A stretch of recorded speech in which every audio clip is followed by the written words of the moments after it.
सस्ती दर पर सरकारी ज़मीन लेकर अस्पताल बनाने के बावजूद उस शर्त को नहीं पूरा करने वाले जिसमें ये साफ किया गया है कि 20 से 25% बेड गरीबों के लिए आरक्षित रखे जाएंगे। इस मसले पर आज सुप्रीम कोर्ट ने केंद्र और सभी राज्य सरकारों को नोटिस जारी किया है। हमारे साथ बातचीत करने के लिए याचिकाकर्ता के अधिवक्ता शशांक सिंह जी साथ में हैं। शशांक जी, क्या मसला उठाया गया है याचिका में?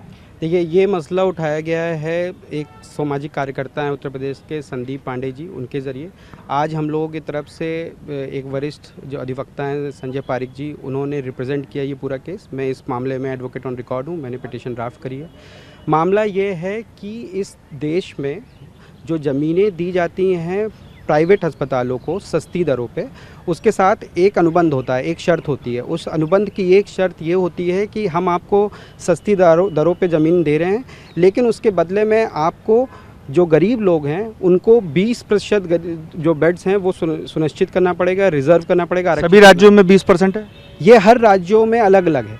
जैसे कि किन्हीं राज्यों में 25% तक जाता है, किसी में 20 है, किसी में 15 में है, और कुछ राज्यों में तो ये लीज़ की शर्तों के अनुसार है और कुछ राज्यों में क्लिनिकल एस्टैब्लिशमेंट एक्ट के अनुसार है। जैसे उड़ीसा में क्लिनिकल एस्टैब्लिशमेंट एक्ट है, वेस्ट बंगाल में क्लिनिकल एस्टैब्लिशमेंट एक्ट है, महाराष्ट्र में एमपीटी एक्ट है। तो ये सब एक्ट, ये राइट पहले से सुनिश्चित किया गया राज्य सरकारों के द्वारा। हमने जो ये पिटीशन फाइल की उसमें से 9 राज्यों के जो डेटा हम लोग को मिल पाया उनको हम रखे जो पब्लिक डोमेन में उपलब्ध है। यानी कि राज्य सरकारों की ओर जो फाइंडिंग्स की गई थी वो डेटा उपलब्ध है? वो उपलब्ध है। और इसमें सिर्फ ये बात ऐसी नहीं है कि हम लोग सिर्फ बिना कोई आधार के कह रहे हैं। सीएजी रिपोर्ट भी है अलग अलग राज्यों की जिसने ये खामियां को उजागर किया है, चाहे वो महाराष्ट्र की हो, चाहे वो उड़ीसा की हो। इन सब राज्यों की सीएजी रिपोर्ट ने भी ये बात बताई हुई है। इस मामले को लेकर के जो भी हम लोगों के पास डेटा हुआ वो हम लोग ने लिया, लेकिन ये हम लोग का विश्वास है कि दूसरे राज्यों में भी इस तरीके से ज़मीन दी गई होगी, लेकिन उसका कोई भी डेटा उपलब्ध नहीं है पब्लिक डोमेन में। क्या राज्य सरकारों की ओर से शिकायतों पर, ऐसी शिकायतें ज़रूर आई होंगी, क्या उन पर कोई एक्शन लिया गया, ऐसी कोई जानकारी मिली हो? देखिए, समय समय पे बहुत सारे लोग पिटीशन के ज़रिए गए हैं। जैसे कि Mumbai high court, Maharashtra high court में एक पिटीशन फाइल हुई, उड़ीसा हाई कोर्ट में एक पिटीशन फाइल हुई, और हमेशा कोर्ट ने ये बार बार बोला है कि आप सुनिश्चित करिए कि किस तरीके से गरीबों को ये लाभ दिया जाए। परंतु हर बार कहीं ना कहीं से कुछ ना कुछ उदासीनता है। पहली बात तो ये कि इस सूचना के बारे में, इस बेनिफिट, इस लाभ के बारे में बहुत बड़े तबके को पता ही नहीं है। जैसे दिल्ली जैसे प्रदेश में तो क्योंकि सोशल जूरिस्ट नाम की संस्था ने इस बात को उठाया और फिर एक पॉलिसी बनी, सुप्रीम कोर्ट तक वो ऑर्डर आया और यहाँ तक चैलेंज हुआ, उसके बाद सुप्रीम कोर्ट ने उसे अपहेल्ड किया, और उसके बाद एक पॉलिसी बनने के बाद अब आप किसी भी प्राइवेट हॉस्पिटल में जाएंगे जिसकी ज़मीन सरकार द्वारा दी गई है, उसके बाहर एक बड़ा सा बोर्ड देखेंगे जिस पे लिखा हुआ है कि कमज़ोर तबके के लोगों के लिए 20% बेड्स अवेलेबल हैं।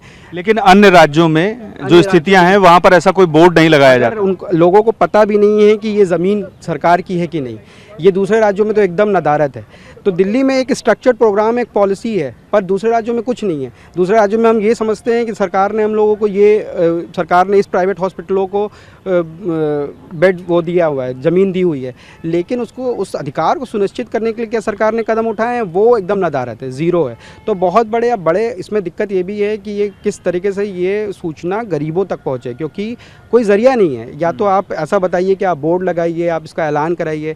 एक जो बहुत बड़ी कंसर्न थी हम लोगों की, जो दिल्ली प्रदेश से हम लोग को समझ में आई, वो ये कंसर्न थी कि इसमें एक रिजर्वेशन जैसा ऑनलाइन सिस्टम होना चाहिए। रियल टाइम में कितने बेड कहाँ पे खाली हो रहे हैं, वो जैसे हम लोग ट्रेन की टिकट बुक करते हैं उस तरीके से रियल टाइम में इन्फॉर्मेशन होनी चाहिए। यानी कि आप इंटीग्रेटेड एक पोर्टल बनाया जाए, उसकी बात कर रहे हैं? हाँ, तो इंटीग्रेटेड पोर्टल एक हम लोग चाहते हैं कि बनाया जाए सरकार द्वारा, जिसमें ताकि बहुत सारी पारदर्शिता आ सके इस पूरे प्रोसेस में।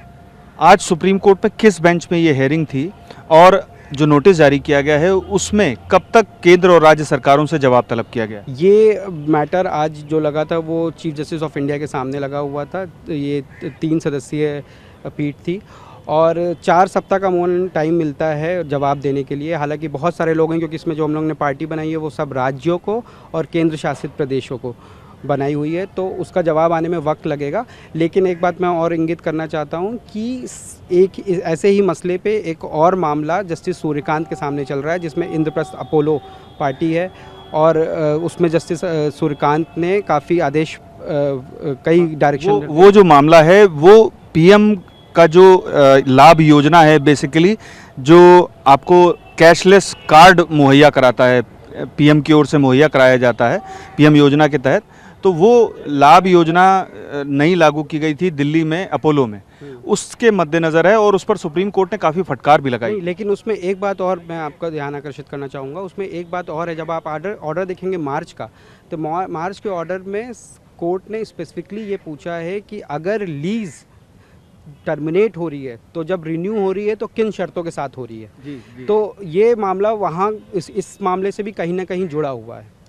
तो अब इस मामले पर जो सुनवाई होगी वो 4 हफ्ते या उसके बाद होगी, और इस दौरान एक मसला और उठता है कि जो राज्य सरकारें हैं, क्या वो इस योजना को जो शर्तें लगाई जाती हैं उसको सही तरीके से नहीं लागू करते हैं? यही वजह है कि मामला सुप्रीम कोर्ट तक पहुंचा है। देखिए यही वजह ये है कि आपको एक अधिकार दिया गया है, लेकिन उस अधिकार को पहचानने के लिए कोई आपको मैकेनिज़्म नहीं दिया गया है।